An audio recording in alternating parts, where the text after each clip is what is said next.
வணக்கம் மக்களே, ration card குறித்த முக்கிய அறிவிப்பு அது என்ன அப்படிங்கிறத பற்றி தான் இந்த வீடியோவில் பார்க்க போகிறோம். நம்ம சேனலுக்கு யாராவது புதுசாக வந்திருந்தீங்கன்னா மறக்காமல் நம்ம சேனலை சப்ஸ்கிரைப் பண்ணி பெல் ஐக்கானை கிளிக் பண்ணிக்கோங்க.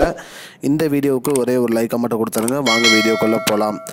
நம்ம பொதுவாக ரேஷன் கார்டு வச்சுருக்க அனைத்துக்குமே அரசு நலத்திட்டங்கள் பெறுவதற்கு பயன்பட்டு வருது.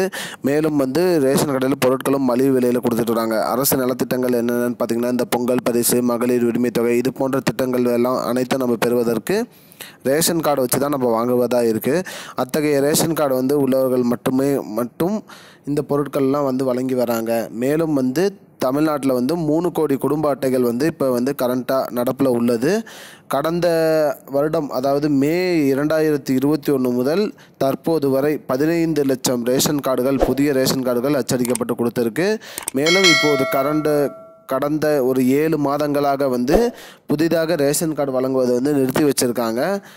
அதுலேயும் பார்த்திங்கன்னா இந்த 7 மாதத்தில் 5000 to 7000 ரேஷன் கார்டுகளுக்கு அப்ளை பண்ணி வச்சுருக்காங்க.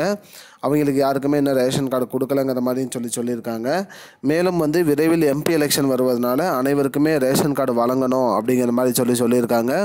இப்போ 2024 அப்ளை பண்ணவங்க மற்றும் கடந்த 6 மாதங்களாக ரேஷன் கார்டு பெறாதவங்க எல்லாத்தோட நேம் லிஸ்ட்டும் இப்போ ரிலீஸ் பண்ணியிருக்காங்க.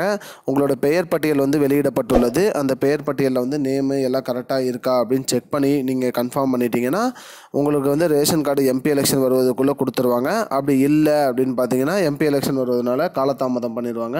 மறுபடியும் இன்னும் ஒரு 2-3 மாதம் லேட் ஆயிரும் அப்படிங்கிற மாதிரி சொல்லியிருக்காங்க. இத்தகைய ரேஷன் கார்டை நம்ம கரெக்டாக பயன்படுத்திக்கணும் அப்படிங்கிற மாதிரி சொல்லியிருக்காங்க.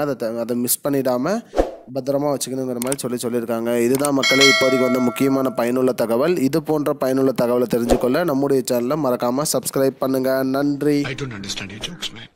Because it's not a joke. முன்ன பின்ன தெரியாத ஒரு பையனுக்காக சப்ஸ்கிரைப் விடுற அந்த மனசு இருக்க, அதான் கடவுள்.